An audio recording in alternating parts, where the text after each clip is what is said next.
Эрхэм мэндийн сонсогчдоо үзэгчдээ дугааргүй дуулан Спутник Монгол радио 92.5 нэвтрүүлэг маань юун дээр ирсэн байна? Монгол Улсын их сургуулийн 1-р байранд ирсэн байна. Монгол судлаач нартайгаа уулзуулахад бэлэн болсон байна. За ярилцлага эхлэхдээ та өөрийгөө танилцуулаад тэгээд хоёулаа ярилцаад эхэллээ. За миний нэр Баасан Дорж. Би Улаанудаас ирсэн байна. Тэгээд Орсын шишгийн ухааны манай салбар хүрээлэн байгаа Улаанудад Монгол будын шашин төвд судлалын хүрээлэн гэж нэртэй. Тэгээд ритмд хэлбэжгийн хэлэлцэлд ажиллаж байна.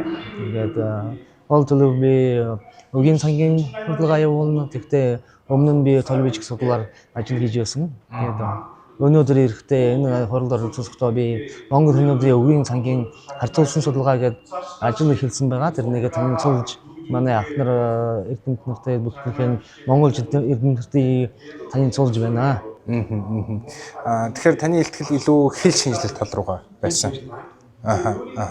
Ер нь энэ 13 дугаар чуулганыг аваад үзэх юм бол яг энэ удаагийн чуулга уулзалтын ер нь гол онцлог өмнө болж ирсэн чуулга уулзалтуудаас ялгаатай зүйл нь юу байсан бэ? Их хурал бүхэн өөрийн бас онцлогтой байдаг шүү дээ, тий. Гэвч өнөөдөр би хэдийн хэлтгэлийг энэ хурлын үед сонсохдоо маш их сонирхож байна. Ялангуяа гаднаас ирсэн хүмүүс, Японоос ирсэн, Германаас ирсэн эрдэмт нар маш сонирхолтой хэлтгэлийг тавьж байна. Гэхдээ энэ өнгөрж байгаа их хурлуудаа ялангуяа Монгол хүмүүсийн нууцыг Монгол хүмүүсийн онцлогийг гаргаж харуулсан тийм эрдний бас хэл хинжилсэн тийм хэлтгэлүүд маш их сонирхолтой байна гэж би тэмдэглэж байна. Ер нь түүх, хэл, соёл, өв уламжлал. За ер нь бол одоо Монгол судлал яг нэгт өдөр нөө Заяабаатар ерөнхий нарийн бичиг даргатай ингэж юм ярьж байхад бол ихэвчлэн түүх тал дээр ч юм уу эсвэл ийм өв соёл уламжлал гэдэг зүйлийг одоо судлал дээр нэлээд анхаардаг байсан чи одоо орчин үеийн нэг Монгол судлал болоод ирэнгүүт орчин цагийн нийгэм гэдэг зүйлийн судлал нь бас илүү давмгаалдаг шийдэх нэг ийм шин салбар бий болчиход байна гэж яриад байгаа юм л та. Тэгэхээр яг энэ зүйл дээр гадны бас одоо Монгол судлаач нарын одоо оруулж буй одоо жишээлбэл сая дурдлаа гадны бас судлаач нар хурж ирсэн байна гэдэг дээр оруулж буй хувь нэмрийг одоо ярих юм бол одоо ер нь гадныхан Монголын одоо Монгол судлал дээр одоо гадаад судлаач нар ямар хувь нэмэр ирэхэд бол оруулж байна гэдэг үнцгээс. Гадны судлаачид хэл шинжилгээний ялангуяа эцэг олон талын чиглэлээр ажил явуулж байна. Тэгэхдээ бүх талыг нь харна гэж би үзэж байна. Авиан зүйн, хөл зүй, өгийн сан, нийгэм хэл шинжилгээний бас салбар маш хөгжиж байна. Тэгэхдээ ялангуяа Хөх хотоос ирсэн Бадмалцар багш доктор ялангуяа нийгэм хэл шинжилгээний талаар ажил өргөнөөр явуулж байхдаа манай Варадаас бас материал ирж байгаа. Энэ дэх материал цуглуулж авсан байна. Тэгэхдээ одоо үеийн байдлын чинь дэлхийн даяаршлын үед маш хэцүү байдал тулж байна. Юу гэхэд зөөн дотны хэл дарангуйлсан тэр том хэлнүүдэд нөлөөлөлд өгийн цан бас хоёулж байна. Энэ учраа манай Орос улсад зөөн дотны хэлнүүдээр бас илэр эзэлж байна. Ялангуяа олон буряд өгсөн оронд манай залуус Орос үг хэрэглэж байгаа. Энэ манай Монголд явахдаа би бүр залуу үеэс оюутны сонсоход олон монгол үгийн оронд англи үг хэрэглэж байна. Тэгэхээр чинь англи үг чинь дэлхийн болсон шүү дээ. Тэгэхээр интернет дэлгэрсэн байна. Одоо интернет дээр гар утсаараа бас олон мессенжер ажиллаж байна. Тэгэхээр TikTok, Instagram гэх мэт тэр чинь бас залуу үеийн хэлний баярлалд хэлний үгийн нөөцд маш их нөлөөтэй байна. Тэрнийг бас бид барьж айлдуулж явах нэг шаардлагатай байна гэж би бодож байгаа.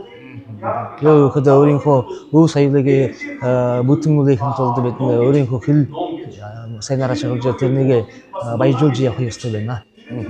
Ер нь аль улсад ер нь Монгол судлалын талаар илүү тийм одоо юу гэдгийг суурьтай, илүү мэдээлэлтэй байдаг. Би одоо өөрөө Казаны дээд сургууль төгссөн болохоор мэддэг л да. Дорн дахны одоо судлалын Оросын төв нь болоод Казаны дээд сургууль байж байгаад Монгол судлалын анги тэнд байсан. За дараа нь тэнгуүтэ фичер рүү тэрийг ингээд зөөлгдсөн байдаг гэдэг ч юм уу. Тэгэхээр ингээд яг хөө бид нэг гарал угсаатай ч гэсэн хэл хязгаараар бол ингээд хажуу Оросын холбооны үс хэрэг байгаа даа.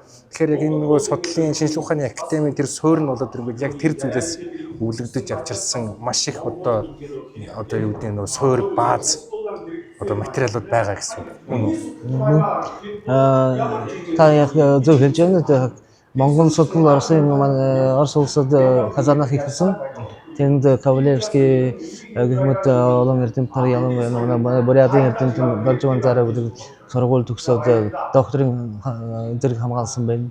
Тэгэхдээ хөгжлийн бүс бүр өсөд том болохдоо Орос улсын тэр хаант улсын нийслэл хот Санкт-Петербургт зөвлөсөн байна. Тэнд бүр ихээр дэлгэрж хаант үеэс зөвлөлт үе хүртэл хамаагүй Монгол судлалын тийм төв байсан.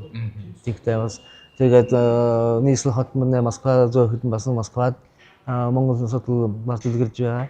Тэр дуран зүгийн дээд сургууль гэдэг юм уу дурандын хүрээлэн гэж байгуулагдсан байна. Тэгтээ тэр нь манай улаан хөндөж бас хэдэн жил ажилласан байна нэг богино хугацаанд. Тэгтээ Владивосток хотод бас нэгдсэн байна. Дуран зүгийн хүрээлэн гэдэг тэнд бас эрдэмчлэгийн ажлын бүхэн хажуугаар оюутнууд бас сургуулдаг байсан. Тэгтээ манай Бурят хэлний хавтаа ардны Монголтойгоо яг ах トゥ болохдоо бас манай хотод манай улсад Монгол судлал бас дэлгэрж манай Орос улсын Монгол судлалын төв болсон хамгийн төв болсон юу гэдэг эрдэмтний судлаачлалын гатгаар олон байна. Материал маш их олоор суулгасан байна манай намын сан гэдэг би эртний намын сан. Тэгтээ модон бараар хэвлэсэн төвд бас Монгол хуучин Монгол бичгээр хэвлэгдсэн тийм ацангийн номууд байна. Бас гэртээ хүмүүс гараар бичсэн тийм домуудын ном байна. Хэдэн түүх домууд хэвлэгдсэн байна. 20 Бурятын том түүх домог, Баргуужин Бурятын түүх домог гэдэг. Тэд чинь бүгдөө хуучин монголоор бишээ Монгол бичгээр тэгтээ манай хүрээлэнд хадгалаатай байхад олон эрдэмтнэр ирж үздэг байна. Бас манай улаан авдын шиг эрдэмтнэр тэрнийг их анхааралтай үзэж байна. Тэгтээ хийсэн манай ажиллагаадаа Оросын Монгол модын шашин төв судлалын яг манлай төв болж тодорж байсан. Тэгээд сая бас ингээд одоо хамтын ажиллагаа гэдэг зүйл хальт дордогдод яг хэлэгдээгүй ч гэсэн тэр зүйл нэг юм утга санаагаар орж ирж байна л та. Яг одоо орчин цагийн үед бол Монгол судлалын хүрээнд ингээд зөвхөн одоо Монгол болон Бурят чилтгүү бусад улс орны бас нөгөө судлаачтай хамтын ажиллагааны төвшөнд ерөөхдөө хэр явж гин гэж харах боломжтой. Бид тийм хамтын ажиллагаа хийхдээ өөрийнхөө сэдв авчирээд тэгээд бие биентэйгээ зөвшин хэлцээд бие биеэс нэг зөвшөөрөл юм уу юу консультац авч байдаг байна. Тэгээд хамтарсан тийм ажлын тийм шаардлагагүй байна. Гэвч бүх манай хийж байсан юм бие биенхээ хийж байсан юмыг бид сайн мэдж байна. Хэн манай Улаанбаатарт ямар ном хэлүүлсэн бэ, ямар сэдв эрхэлсэн бэ тэрнийг нь мэдж байна. Тэгээд бас ийш нь бас бид дуулгаад ийм юм хийж байна.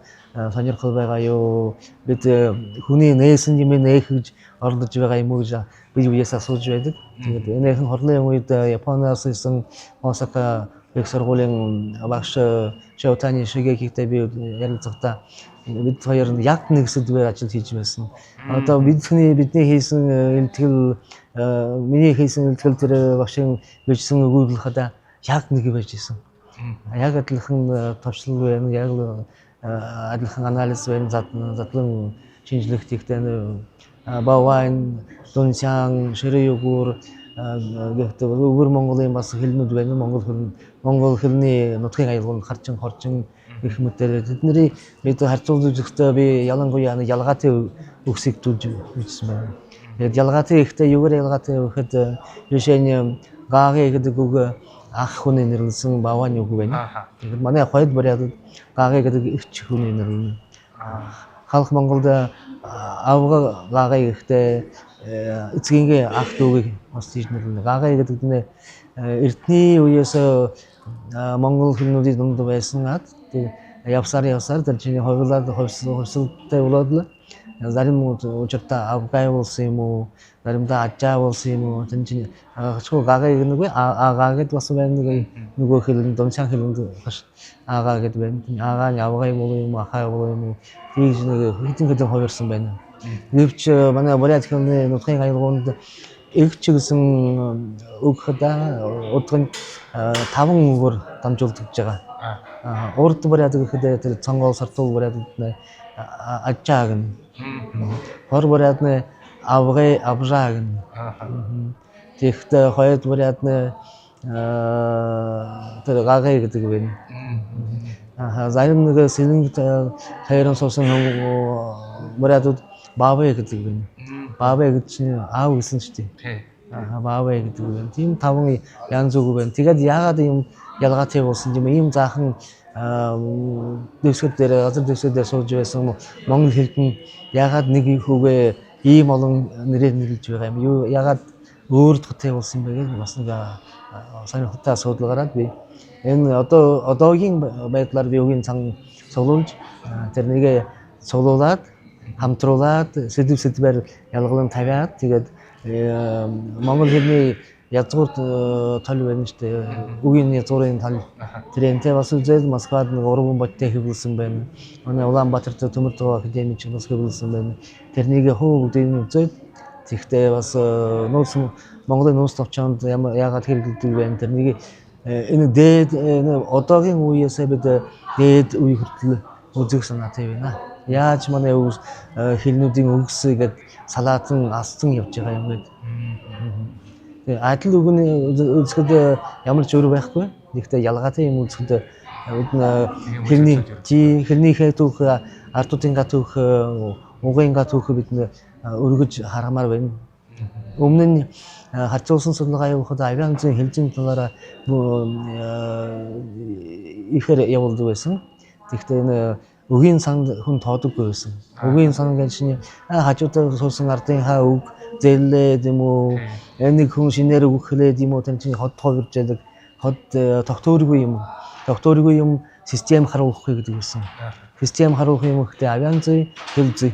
Тэр чинь хот дундаа яг юм хатуу системтэй байсан шүү дээ. Жишээ нь эгшиг ивүүлж гэдэг байна. Тийм үү? Эгшиг ивүүлж үгийн ямар байранд орохдоо ямар өвлөртэй болно.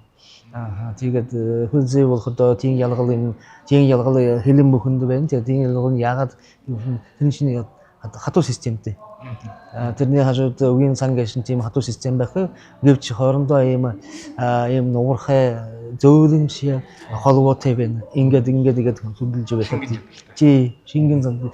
Тэгээд жишээ нь тэр юу гэдэг 8 хөлтэй далайн амтан юу гэдэг вэ хаач юм жигээ тэр шиг яагаад ч ингэж гожирж байвал тийшээ салж байвал нэг төвтэй байна шүү дээ. Төв нь тэр амтны бие байна.